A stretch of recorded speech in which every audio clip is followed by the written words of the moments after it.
Nakwenda kuzungumza masuala mbalimbali ya kijamii. Na hii leo bwana, ndani ya mjengo siko peke yangu. Always umekuwa ni mtu ambaye unapenda kunishuhudia, Leopard John Mabatoni, lakini humu ndani niko na Charles Mgawe, Mr. Comeback, miongoni mwa presenters ambao wanafanya vizuri kwa wakati huu. Bwana, mada kubwa hii leo tunakwenda kuzungumza juu ya maisha ya content creator, ama watu wengine wanawafahamu kwa jina la wabunifu wa kimitandao. Hawa watu bwana wamekuwa wana ufalme wao fulani hivi, wamekuwa wanaishi maisha fulani. Sasa ngoja tuangalie, wapo ambao waliibuka na kutoweka ghafla. Nakwenda kuzungumzia shida ni ipi hasa. Niko hapa na Charles Mgawe, Mr. Comeback. Bwana Mr. Comeback, mambo ni aje? Mambo fresh kabisa, Mungu ana bless, tuko poa. Bwana, kama nilivyoanza hapo awali, content creators, ukiwa unasikia content creators, kipi ambacho kinakujia kwenye akili yako moja kwa moja? Kwangu mimi nikiwa nasikia content creator, kwanza kitu kinachonijia akilini moja kwa moja ni content creator ni watengeneza maudhui wa mitandao, sababu kuna TikTok, Instagram, YouTube pamoja na Facebook na mitandao mingine. Wale watu wote ambao wanatengeneza maudhui yao na kuyaposti kule, hao ndo tunawaita content creator kwa lugha ya kitaalamu zaidi. Yeah. Na sasa hapo kwenye content creators nchini kwetu bwana, kwa maana +255 Tanzania, kumekuwa na content creators mbalimbali ambao wamekuwa wanafanya vizuri and na appreciate kazi yao ambao wamekuwa wanaifanya. Pengine shida gani sasa ambayo imekuwa inawafanya unakuta content creator anaibuka ghafla afu dakika ya mwisho watu hawajui yuko wapi? Kwa siku za hivi karibuni tumeshuhudia hilo likiwa limetokea wazi.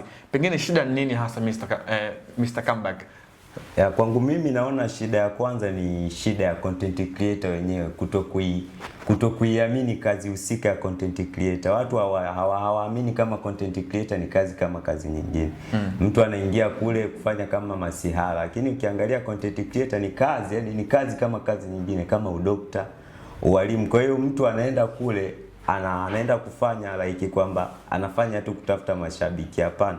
Ile ni kazi kama kazi nyingine. Kwa hiyo kitu cha muhimu kinachosababisha content creator ashindwe kufeli ni kutokuiamini ile kazi, yani kuidharau kazi ya content creator. Lakini sababu nyingine hapo unaweza ukasema content creator wengi wa Tanzania wanashindwa kutengeneza maudhui yale maudhui tuseme wanashindwa kutengeneza maudhui yenye manufaa. Yenye manufaa, na kitu kingine hawatengenezi maudhui yao wenyewe, wanajaribu kuiga maudhui ya watu wengine. Sasa ukiwa unaiga maudhui ya watu wengine, hiyo inaweza ikawa mbaya, sababu wale watu waliotengeneza yale maudhui yao wameshajitengenezea brand na wameshajitengenezea unique yao, kwamba yale ni maudhui yao. Leo wewe ukija na kitu kile watu hawawezi kufocus na wewe, watakuchoka kwa sababu unarudia vitu ambavyo vimeshafanyika. Kwa hiyo kitu cha msingi. Kitu kingine ni kufeki, kwa sababu content creator wengi wa Tanzania tunawajua maisha yao. Tunajua wanapokaa. Mtu ni content creator ana maisha ya kawaida tu. Akiwa mtandaoni anaposti ana gari, ana nyumba kali, ana simu kali ya iPhone, lakini ukija mtaani anaishi uswahilini. Sasa kesho na kesho kutwa mtu hawezi akaja akakupa kazi, kwa sababu anakuona mtandaoni una gari, una simu kali, una maisha makali, una posti huko vacation. Mtu hawezi akatoka akaja akakupa kazi kwa sababu anaona una maisha mazuri mtandaoni. Kwa hiyo vitu vya kufanya, nadhani content creator wa Bongo wanaweza wakajifunza kwa content creator baadhi ya Bongo na wa nje ambao wameendelea kwenye hiyo tasnia, waweze kujifunza vitu vizuri wanavyovifanya.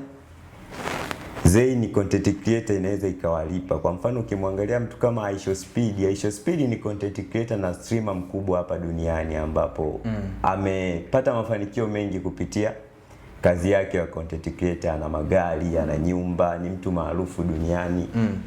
Ukiangalia Instagram ana followers kama 3 na kuendelea. YouTube ana subscriber zaidi ya 50. Kwa hiyo ukiwa na hapo ukijumlisha kama watu 53 wanafanya kazi ya kumfuatilia yeye. Kwa hiyo hapo kipato lazima kiwepo. YouTube analipwa, matangazo yanamlipa. Lakini Aisha Speed huyu amekuja na tour, anapita kila nchi kuendelea kujibrand na kujitengenezea. Lakini content creator wetu wa Tanzania humu, so wote lakini baadhi wenyewe wakisha posti mtandaoni na kwa imeisha kinamna hii. Naona kuna watu wanakuja Tanzania wanafanya vizuri kama Kiredio, wakina Mama Chanja, wakina Mr. UK. Ile timu nzima ya Kiredio family ile Ni content creator ambao wamekuja na ubunifu wao ambao unaweza ukawalipa kwa namna moja ama nyingine. Sasa hizi tukiangalia wanatua mikoani. Kwa hiyo vitu kama hivyo ndio vinapelekea content creator wengi wa Bongo wanashindwa kufika kwenye malengo. Sawa. Charles Mgawe amezungumza vizuri kabisa, na tumeangalia pia sehemu mojawapo ambayo kwa wakati huu jinsi ulimwengu unavyozidi kwenda, eneo la mitandao ya kijamii, kwa maana hizo social media zimekuwa ni sehemu pia ya biashara kwa sehemu moja ama nyingine, kwa sababu hawa content creator wanaweza wakapata faida kupitia hii mitandao kwa kujiuza zaidi. Kwa hiyo ni kama vile fursa hivi kwa vijana. Na kipi ambacho unaweza ukawaambia content creators ambao wameshakuwa branding na wale ambao ndio tunasema wapo kwenye zile grassroots, kwa maana ni upcoming content creator, wazingatie vitu gani hasa ili madi kuingia katika hii tasnia? Kitu cha kwanza tukianza na content creator ambao tuseme wameshakuwa wasemaga legend ambao wamekaa muda mrefu, waendelee kuwekeza. Yani let's say mtu ushakuwa content creator mkubwa lakini mpaka leo bado unashutia simu, hivyo vitu sio poa. Kama umeshakuwa content creator, unaona content creator inakulipa, ni kazi kama kazi nyingine. Ni kitu tu cha kuwekeza, kuifanya yale yawe kama maisha yako, nadhani watapata mafanikio. Kitu kingine kwa upcoming content creator wanaokuja, waige mifano mizuri kwa watu ambao wameenda mbele huko kwenye hayo masuala mazima ya content creator. Kitu kingine ni kwenye masuala mazima ya mauzuri. Watu mtandaoni unakuingia mtandaoni kunahitaji bando, MB. Sasa MB zile ni hela. Mtu unaenda mtandaoni pale unakuta mtu amekupostia content ya dakika 10, 18. Hamna mtu mwenye atafanya hiyo kazi ya kwenda kumaliza bando lako akuone tu wewe dakika 18. Watengeneze content fupi ambazo zinaeleweka tu, ambazo zinaweza zikawasababisha wafike huko kwenye nchi zao za hadi. Kitu kingine mimi naona labda wajaribishe kubadilisha. Unajua kuna platform nyingi, kuna YouTube, Instagram, Facebook, Thread, na mitandao mingine huko. Wewe ukiona Facebook haikulipi, usikate tamaa, jaribu kufanyaje? Kuhamia TikTok. TikTok na kwenye ukiona vipi hamna, ingia YouTube. YouTube hamna, ingia Instagram. Haujui utatobolea wapi. Kwa hiyo vitu kama hivyo. Bwana, swala zima la content creator inaweza pia ikawa ni sehemu kwa faida kwa jamii, kwa maana yale maudhui ambayo wanayatengeneza inaweza kuwa ni kama vile elimu kwa jamii. Hem, tuzungumze hasa kwa aina ya content ambazo zinatengenezwa na hawa content creator. Zinakuwa zina faida kwa jamii kwa maana zinakwenda kugusa moja kwa moja katika lengo ya kugusa ama kutoa elimu, ama zinakuwa tu ni zile content ambazo tunataka kwa mfano mtu acheke, afurahi, ama tu mambo mengine tofauti na kuelimisha. Content creator hasa kwa jamii zinabidi ziweje moja kwa moja? Content creator ni wanda mpana. Unaweza kusema kwamba kila mtu anaangalia aende na engo hii. Ndio maana ukiingia mtandaoni kama unataka vitu vya kuchekesha utawasearch content creator ambao wanachekesha. Vitu vya huzuni utawatafuta na wale motivation speaker hivyo. Kwa hiyo content creator wapo aina nyingi, ni the way tu mtu unapenda kufuatilia kitu gani. Ukiangalia wapo content creator ambao wanatengeneza vitu ambavyo vinaelimisha jamii, wale wanajiita motivation speaker. Na ukiangalia hata status tunaona watu wanaposti kila siku, zile ni content ambazo wanatengeneza hao content creator. Kwa hiyo huwezi ukampangia mtu afanye content ya namna ipi.